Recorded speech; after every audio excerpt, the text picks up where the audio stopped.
Ladies and gentlemen, welcome once again to Chicago Unbelievable, back after our long absence. With me as usual is Hector Reyes. Bonjour. And Aaron Pischke. Hello. Alright, we are today at Mount Carmel Cemetery. Over on the opposite end of the graveyard from us is Al Capone. Elsewhere in the cemetery is pretty much all of the other major gangsters from Chicago. Yeah, there's actually, in like 1925, when I think it was Mike Jenna was killed from the Jenna Brothers gang. Yeah. This was the day of like huge gangster funerals where, there would be, a mile-long procession, tons and tons of trucks just full of flowers. And they were trying to outdo each other. Yeah, everybody was trying to outdo each other with, massively expensive coffins and everything. And there was even a thing, in 25 when Mike Jenna was being buried, Genevieve Forbes Herrick, the Tribune crime reporter, overheard somebody saying, well, there's Mike Jenna, over there's Dino Banyan, and there's Mike Merlot from the Union Siciliana. When Judgment Day comes and them graves is opened up, there's going to be hell to pay in this cemetery. Mm-hmm. And that was before Al Capone was there, or Vinny the Schemer Drucci, or Machine Gun Jack McGurn, or various victims of the St. Valentine's Day Massacre. Well, the thing we're here to talk about today is something that I've been researching very heavily. I think hopefully the same day this podcast comes up, there will be an article about it on the Order of the Good Death. Which is it's an organization for easiest way to describe it to people. It's for young hip morticians, which is much bigger a subset than you think. You might have seen the Ask a Mortician, that YouTube series that Caitlin does. Really cool stuff. But one thing, also in September, I've got a new book coming out through Llewellyn called Ghosts of Chicago. It's basically a collection of all the great Chicago ghost stories, plus a few recently uncovered ones. And I made it a real goal to trace all the stories that I could back to their original source, and also to try to find new information about it. I mean, we got some great new information. I got some fantastic information about Judy Huff Feltz's photograph at Bachelor's Grove of the woman on the gravestone. I interviewed her at length for it. One thing, though, that I didn't start researching until too late, I didn't get some of the information until too late to put it in the book, was the famous Italian bride at whose grave we are now standing. Hector, you want to describe what it looks like up here? I'm actually going to take a picture real quick. Basically, it's a picture of... There's two pictures on it. There's one of her in her wedding dress, which was recreated quite magnificently, I might add. Yeah. As a statue. Unfortunately, the statue is a little bit more deteriorated because it's from 1920... Where is it? 1921. 1921. Yeah, well, she died in 21. The statue went up in 27. Yes, but what's more interesting is the fact that there's also a picture on it of her in her casket. And apparently her casket was opened 6 years later because of a nightmare that her mother was having. So why don't you go and describe what that was all about? In the photograph here, the tombstone is a very elaborate grave. It's a very large stone slab topped by 4 stone urns full of flowers that are regularly filled. Julia has quite a fan base in Chicago. By the way, very fake flowers. These are silk flowers. Oh yeah. These aren't real. Right. At all. A couple of them are real, and there's a fresh American flag, I guess, for Memorial Day. And above that massive slab. What? Well, I know she wasn't really. I don't know if she ever even got U.S. citizenship. Off the top of my head. There's also some coins on the top of it as well. Yeah, people leave coins. It's another one of those places where people are known to dig up bits of dirt. Yeah. Above the large slab is a smaller slab, and on top of that is a life-size statue. The smaller slab here says, Filomena Buccola, remembrance of my beloved daughter Julia, aged 29 years, with a photograph of Julia in her wedding dress, the one that is recreated in the statue. Then down below on the bigger slab, it's got the large name Buccola, and the photograph of Julia in her coffin.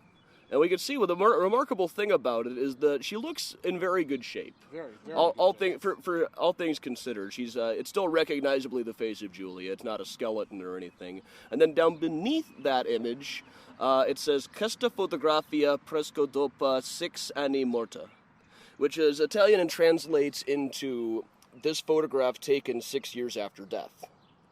So Julia died in 1921. This photograph of her in her coffin, in which she's still fairly recognizable, would have been taken 6 years after her death in 1927.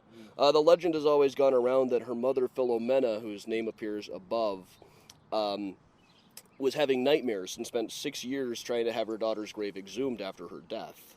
And when they finally did exhume the body, they found that it was perfectly well preserved, and that caused this monument to be erected. There's actually another bit of information on the back if you guys want to walk around behind it here. Over on the other side, and this is not as well known, it has another slightly better shaped picture of Julia in her wedding dress. It's the same photo, but in slightly better shape, fired onto the porcelain. And it says, Filomena Buccola, offro questo dono a mia cara figlia Julia de anni 29. This is all spelled in, Julia is here spelled G-I-U, and Filomena is spelled with a U here, which would have been, I guess, how they spelled it in Italy. Yeah.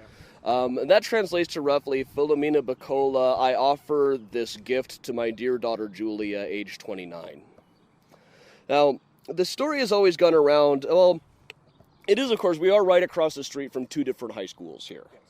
Stories, you can actually see the statue from the road just driving by. It's right near the gate on Harrison Street when you first come into the cemetery.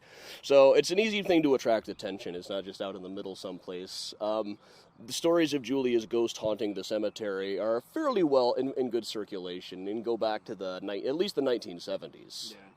I talked a while ago to Pamela Banos, who runs the Hidden Truths website about City Cemetery. She went to the high school across the street, and she said there were definitely stories about her haunting. Usually, she was said to appear on her wedding night, which is right around right now. Actually, it was in June. I'm gonna have to check my files. It was right around this time in June. I don't think today is the anniversary.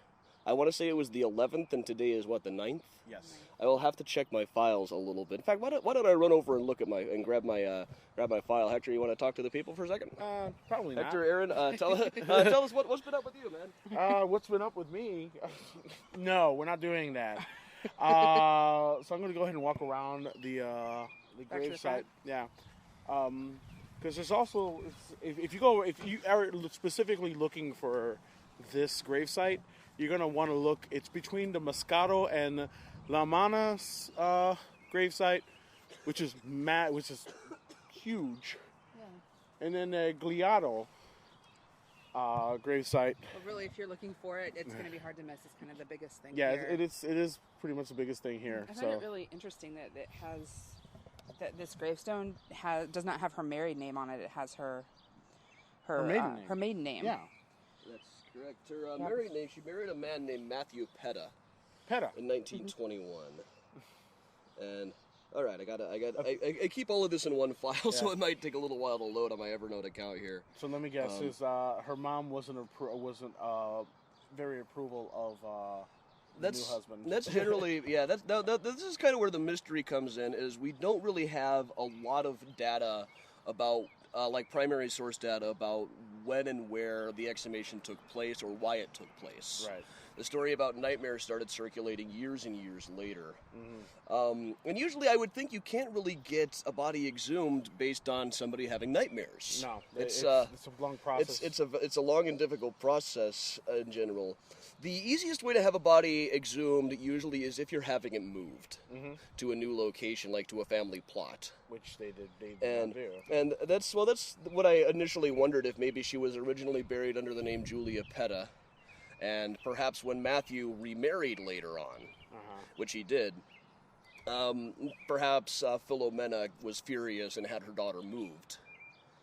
That was my assumption. From what we can tell from the cemetery records, she's always been in this site, though. Mm-hmm. Has always been in this site. Let's see.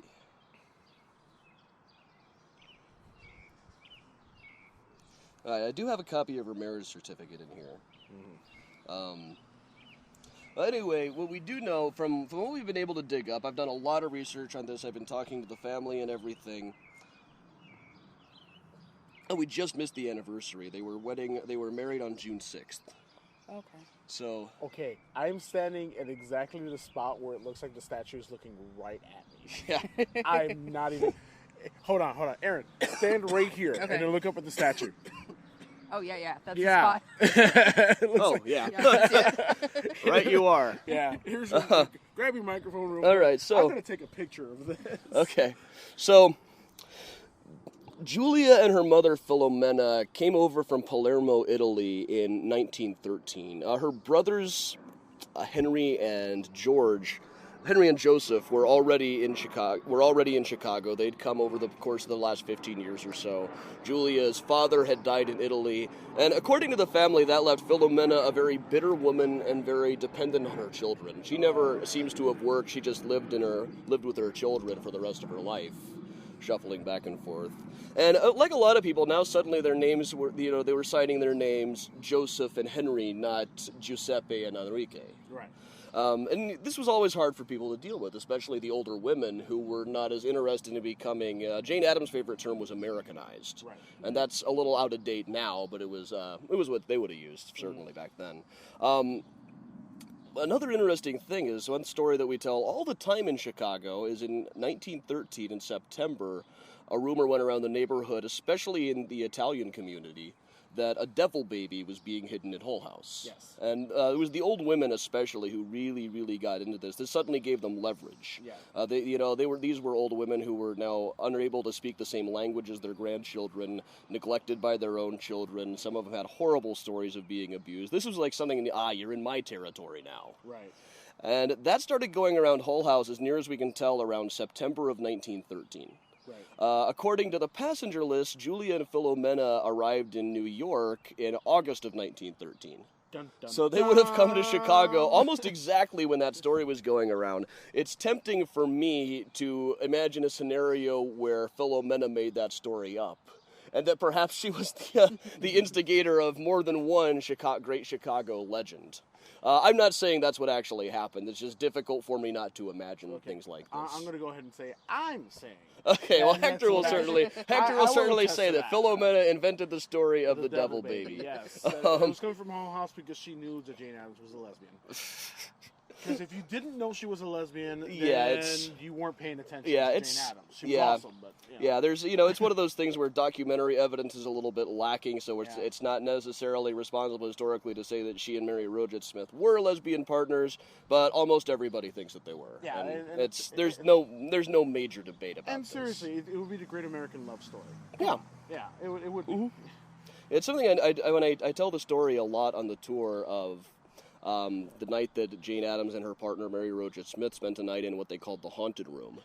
And it's always interesting to me to see who asked the question later. When you say partner, it's always teenagers who ask that, almost invariably. Yeah, well, they spent the night in the same bed. Yeah, which they always did, really. This is an oblique reference. She and her partner Mary spent exactly one night in the room. In the middle of the night, Addams woke up hearing a rustling sound and said, "Mary, is that you?" But Mary was still in the bed with her.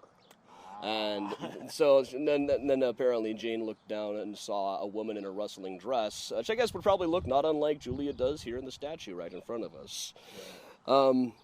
Anyway, that would have been well before any of the Julia stuff happened, though. The place was already thought to be haunted before Jane Addams moved in. But anyway, back to this. So Julia and Filomena joined their family in Chicago. They lived over in what we would now call the Ukrainian Village. The house where Julia and Matthew lived after they got married is still standing. It's near Huron and Western. I was able to find that from the death certificate. What really shocked me about the death certificate, this is one of my favorite research stories yet, is on the death certificate it mentions that it mentions the name of the undertaker. What? That was pretty standard. The undertaker would sign the death certificate. And what freaked me out is the undertaker's name. I knew an undertaker. We call them funeral directors now, but I know one of that exact same name. He hangs out at the same coffee shop I do.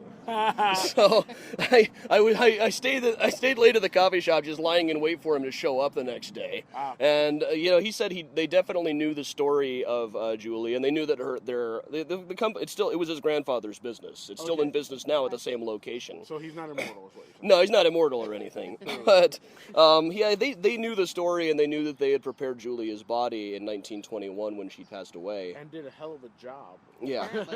Yeah. And they couldn't find any new records. One of the big points of contention about Julia is whether she died on her wedding night or died in childbirth. And for a long time, the only real primary source data we had on what Julia was like was in the 1970s, a woman came on Richard Crowe's tour. And I guess Richard actually used to take people out here on his tours back in the 70s. Back when he was alive. Yeah, back when he was first doing these things. And he had a woman on the tour who said she knew Julia when she was alive, and Julia was a saint. She had died a virgin on her wedding night, and one day she would be declared a saint. And according to this woman, you have to be a virgin to be a saint. Which it's not exactly accurate. I mean, St. Augustine, am I right? Yeah. But that was about the only data, but it was flatly incorrect. Julia and her husband were married in June 6th of 1920, and Julia died on St. Patrick's Day the following year, almost exactly 9 months later, after what we can assume was probably a fairly eventful honeymoon period. Yeah. After the wedding. Now, this is where the data gets a little bit tricky. It was a couple of years later after that Henry and Joseph Buccola got fed up with the Chicago weather and moved to Los Angeles. The other daughter, Julia's sister, stayed in Chicago, and it seems for the rest of her life, Philomena went back and forth living between Chicago and Los Angeles with her children. They kind of shuffled her back and forth. Now, I initially said it was wonderful, unlike the women at Hull House who were so horribly neglected by their families, that Philomena was cared for and even indulged by her children. The family kind of cautioned me against saying cared for. The general impression that the family had was that Philomena was kind of a terror. She was a very dominating and bitter old woman. Her religiousness was not really shared entirely by the family. In fact, her granddaughter Flora, she shared a bedroom with her granddaughter Flora, who just died a number of years ago. Just died not too terribly long ago. But Flora grew up recounting the story that she'd be sharing a room with Philomena. In the middle of the night, Philomena would be loudly praying the rosary over and over, and Flora would shout, "Shut up, Nana!" But according to the family, the nightmares didn't start immediately. They started around 1925 or 26, around the time that Flora first moved to California. And it was Henry, her other son, who was persuaded to pay for the exhumation and then to pay for the monument. They had it sculpted in Italy and shipped over at a massive cost. Wow. Wait, what? This was no. This was sculpted in Italy by Italian craftsmen and sent over from there. The number that everyone seems to remember, without actually having a source, it's widely thought that it was somewhere around $10,000 that they spent on this. In the 1920s. In 1920s money. Henry's wife, Anna, was absolutely furious about this. And this is part of why the family never really talked about it thereafter, because it was a big source of contention in the family. It caused a lot of friction. And there were some vague memories of Henry sitting at the table lamenting, if only we had that money, we'd be set for life. And whether he was actually talking about this is kind of unknown, but it was a large sum of money, and there's not a lot else that anyone could think that it might be. No. You could look at this monument and know that's what they were talking about. Yeah, it was clearly a very expensive thing. We got some company has joined us, I believe. Should we step out of the side? Another family is drawn up. Julia is well known in Chicago folklore, so somebody has pulled up and they're just kind of nodding at us, looking at the same thing. And now they're.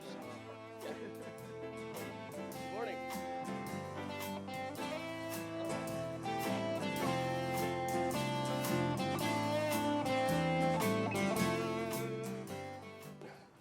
All right, so rejoining you here, the guests who joined us wanted to see the monument. They've heard about it for years, and they didn't want to be a part of the podcast, though. So anyway, I think we were talking about it. It cost about $10,000 to build this, yes. And it created a lot of friction.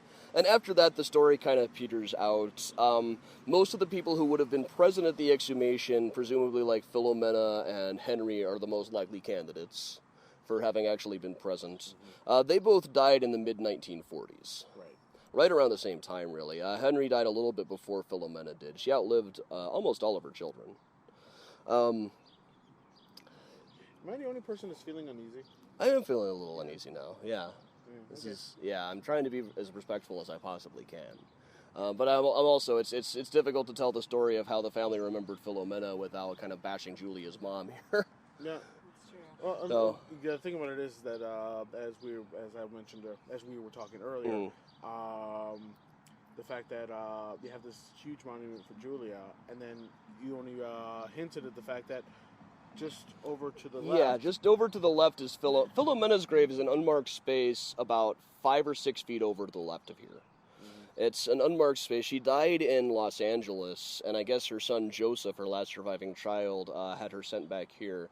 There's no monument to her there. It's an unmarked grave, but 6 feet away is this monument that has Philomena Buccola's name on there twice, as well as the name Buccola a third time, which which is more than Julia's own name is on there. Right. Julia's name at the time was Julia Petta. Now, her husband, Matthew... how he responded to this is totally not recorded. It's likely that there was some friction between him and Philomena. A lot of people say that Philomena blamed him for her daughter's death. It's generally agreed by the family that she didn't approve of any of her children's marriages. Yeah. I think it was Henry who married a Venezuelan woman. Wow. Which and that led to some interesting things. There's an interesting story about, I think it was when Flora was about 4 years old, she was still not speaking. And there was a little bit of worry, especially on Henry's part, that back in Italy there had maybe been some inbreeding among the Buccola family. He himself was missing a couple of fingernails as a result. But it turned out there was nothing wrong with Flora mentally under any circumstances. What it turned out is that she hadn't been able to learn any one language because there were 4 of them spoken in her household. There was English, Spanish, Italian, and Philomena's own very thick Sicilian dialect, which was effectively a whole 4th language. And the doctor insisted that they just switch to using one language. This is probably also adding friction to Philomena's life, is that Henry's wife, Anna, insisted that it just be English from here on out. And that's what... Flora grew up able to understand Italian. She didn't really speak it all that fluently. And the family now does not speak Italian anymore. Most of them are not are not practicing Catholics now. And I don't think even within their lifetime. Shortly before his own death, Henry appeared as a witness at his niece's wedding, which I guess was at a Masonic temple. Something called the Temple of Light Institution of the Masters. Which it's hard to Google that, but it sounds Masonic to me. And so, what happened with Julia certainly didn't influence the whole family to become devout Catholics for all time after this. Matthew Petta, so anyway, there's also a story from the family that Philomena felt horribly guilty about Julia because she had refused to let her see a doctor. And her house, where she was living, as near as we can tell, I think there's like a missing space in the 1920 census records that are available online. But from what I can tell, she was living like right around the corner with the family from Julia and Matthew, and still, well known as a domineering influence among the family. So it's quite possible she might have tried to stop her from being a doctor. Whether that's actually true or not is hard to tell, but she certainly felt guilty. As for Matthew, we do know we can clear one thing up, that as I mentioned earlier, she died in childbirth. I have the baby's name, and it's one of those things I don't feel it's a good idea to print. If you're the kind of person who does this research, you can find it out without too much trouble. A few years later, Matthew did remarry to a woman from Iowa, and Matthew at that time, by the 1940s, he eventually started a tavern on Clark Street, which he ran until his death. It was right near Clark and Division, called Maddie's Inn. Okay. But he and his wife had a couple other children, one of whom was a boy who was given the same name as the child who died with Julia. Which nowadays, naming a kid after your previous dead children sounds rather creepy nowadays. But it's also not entirely unheard of even now. And back at the time, it would have been thought of as charming and adorable, I believe. But that son is actually, he's still alive now. I haven't gotten in contact with him. I don't have an email address for him or anything. I do know he's still alive down in Florida. This all happened after, when he was, at most when he was just a baby, this happened. Right. Whether he even knows that his father was married before is kind of a question mark.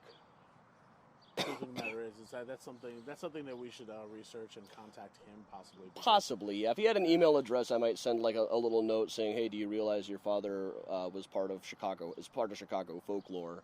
And see if he wants to know more. Matthew Petta. Matthew Petta was the husband. Or in his case, Coach Petta, because he's a coach. He was a former coach. Yeah.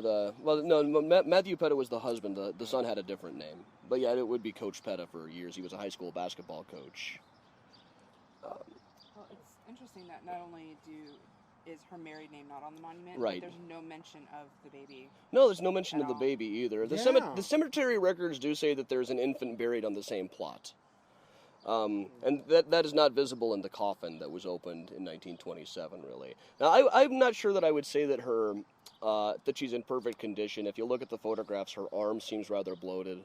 But also, as Aaron, as you pointed out, she died of eclampsia, which is what it says on the death certificate, complications due to childbirth. She probably would have been very bloated, too. Yeah, she would have, her arms and legs especially would have been a little swollen. Right, and whether the body remained in this condition after the coffin was open, there are a lot of accounts where they open a perfectly preserved coffin and then find out that as soon as they touch it, it just withers away to dust. And, it might look perfect when they open it, but as soon as somebody touches it, it's like those Indiana Jones movies where guys just crumble to dust. It may sound a little bit morbid, but I'm kind of curious as to what state she's in right now. Yeah, everybody wonders what she would look like now. There are various conditions known. I think adipoker is the correct term. It's generally referred to as grave wax, or an author named Bess Lovejoy just referred to it as corpse cheese. Yep. But there are stories about Julia. There are. I'd say it's inevitable that there are stories about Julia haunting the graveyard, especially with high schools nearby. Apparently, one day in the 1970s, there was a dance going on over at Proviso. Word went through the high school that her ghost was walking in the cemetery. Everybody ran out of the dance and came out to look for the ghosts.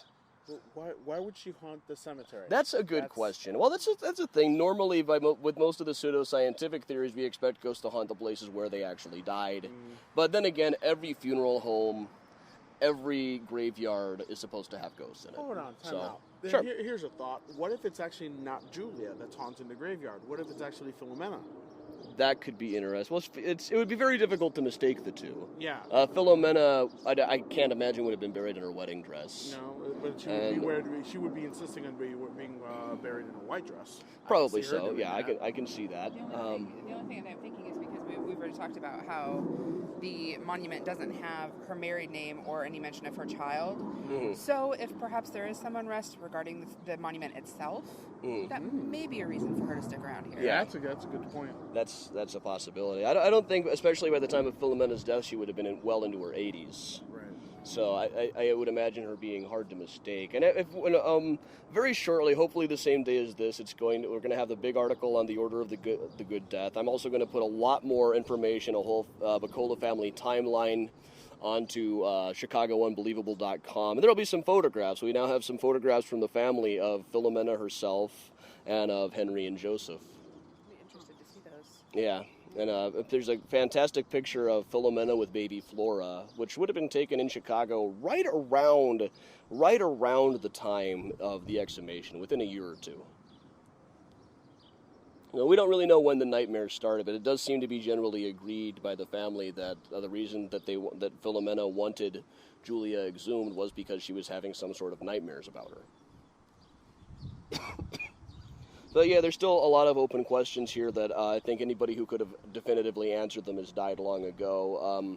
We don't really know how they got permission, whether they got Matthew's involvement. I would imagine they would need Matthew's permission to have Julia exhumed. Yeah, if he's the widower, of course they would need his permission. Yeah, I would assume as much. And if it was right around the time of his remarriage, I can imagine him granting that kind of permission. I'm realizing something. We're not even mentioning Julia's father, Philomena's husband. He had died in Italy. He died in Italy? Yeah. And there's no information on him at all? Very little information about him that I have. What we do know from the family is that his death left Philomena a very bitter woman. Very bitter and overly dependent on her children, they say. Okay.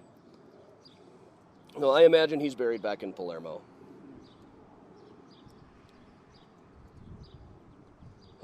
So yeah, that is the story as near as we can piece together of Julia Buccola Petta, who died in childbirth in 1921, and 6 years later, for reasons that are not entirely established yet, how or why they were able to do it, we haven't established, but her body was exhumed.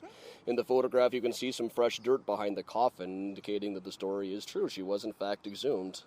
The coffin itself is not in particularly good shape in the photograph either. It looks like one that has been buried, not one that is just about to be buried for the first time in the photograph. So there's every reason to believe that the exhumation did actually happen, and that Julia was in fact in really reasonably good shape when they opened up the coffin. And the way I'm in the article is you can just you think of all the women around Hull House who were thinking, finally, you're in my territory now, when they heard about the devil baby.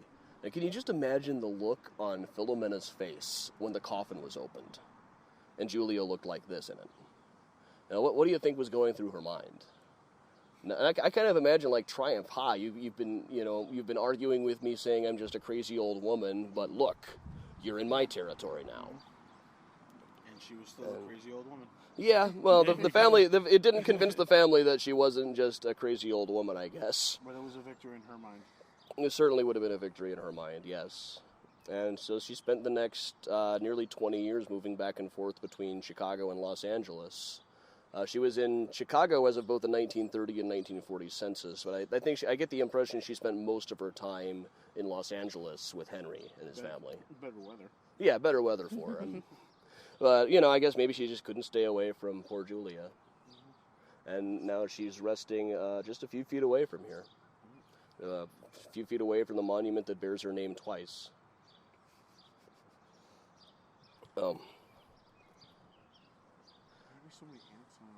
Yeah, there's a lot. Well, I imagine. I don't know if that's exclusive to this particular grave that there are so many ants. Yeah, I can see an ant crawling over on Gliato. Yeah. On the next one over. This is a wonderful cemetery to walk around. And Julia's is not the only one that has a photograph on it. Yeah. I notice just the ones next to her, the Moscato and Lamanna families. There's a photograph of Anthony here. There's a photograph of Constantina Moscato, who died in 1917. And, this is Concetta Moscato, who died just before her 20th birthday, from the looks of things. There's a photograph of her as well, fired into the porcelain. Pretty girl. This is the thing, though. It doesn't. It almost looks to me like that was a photograph taken after her death as well. Yeah, that's what I was saying. I was thinking that as well. There's a number of the photographs around here. It was a very common thing to take photographs, and postmortem photography was a real thing back then. Mm-hmm. In a lot of cases, there might not have been another photograph of the people. Mm-hmm. And both Constantina and Anthony Moscato, the ones right next to Julia, look like studio portraits. Mm. But Concetta Moscato, not quite so much. Let me get a photograph of that one, just to have it on the blog. Yeah, poor Concetta. I wonder if she died in childbirth as well. And one thing I noticed when I was looking through the cemetery records recently is I couldn't actually find the Moscatos in the records. What? To figure out which plot numbers these were, it just wasn't coming up. Maybe I should have looked under Lamanna, which is here as well. But yeah, Julia is listed as being in space 5. Philomena is over here in space 8, where we're standing right now. So wait, were they related? Moscatos? I don't believe so. No, I think that was just the closest space to Julia that was still available at the time of Philomena's death. Well, this would have been these two also. These would have been buried before Julia, so there was never in Philomena's lifetime actually a space right next door to Julia's. This is the closest they could get. After, but if the space was already purchased by them. Oh yeah, the Anthony Moscato would not have been there just yet. He died in 22. Have you noticed this right here? Yeah. Yes. There's a concrete slab underneath that is visible, peeking out a little bit underneath the larger slab at the base of Julia's monument. I'll send you a picture of that. All right. Yeah, and I imagine that's probably just a standard part of installing a sculpture this size. Yeah. To have a base like that, so that this itself will not sink totally into the ground. But you got to wonder if Julia's original plaque is underneath there someplace. Probably. That'd be interesting. And it probably has her maiden name. Or probably her married name, it might very well. That would be, obviously nobody's going to have this thing moved. Nothing short of an earthquake could probably do it. Careful what you wish for. Right. Well, I've been thinking about the couch tomb this entire time. Every other dream I have is about getting into the couch tomb. Usually it's bigger on the inside in my dreams. Yeah, because in your dreams it's actually a TARDIS. Yeah. Well, actually, and it's another thing that is going to be on the blog very shortly. I was going to wait until the new book comes out since there's some pictures in it, but we've got some photographs of the inside of the couch tomb now. Where can I find those? Well, used some really high-tech. There's a crack underneath the door. Which I know about. Yeah, and using some really high-tech equipment called the Tomb Snooper 500, which is it's an iPhone taped to a wire hanger. We were able to get some pictures of what's behind the door. It turns out behind the door is another door. But so I feel like I've passed level 1, but not level 2. Behind that door is another door. Right. Behind that is a little doll. It says, "I'm sorry, your princess is in Another castle." castle. Exactly. Yes. All right. Well, on that note, quick plug for the Ghost of Chicago book. I'll be signing copies at the American Library Association's convention in Chicago on I think it's Sunday. I think it's June 30th at 1 o'clock at the Llewellyn booth. The book will officially be released with all typos corrected in September. But it was a little too late to get the photograph of Philomena into the book, so that will be on the webpage where we'll have, my page will have this long history of the Buccola family. There will be photographs and everything. And then on the Order of the Good Death site, we'll have a big article about Julia Buccola Petta, the Italian bride of Chicago. Hector, you look like you have something else to add. I do not have something else. Just feeling uneasy. Yeah. Oh. All right, well, thank you for joining us once again. This has been Chicago Unbelievable. I am Adam. I am Hector. And I'm Aaron. All right, thank you very much. Hopefully we'll see you again. Hopefully it won't be another really long time before we talk to you guys again. So hopefully we'll see you soon. Your neighborhood gives me a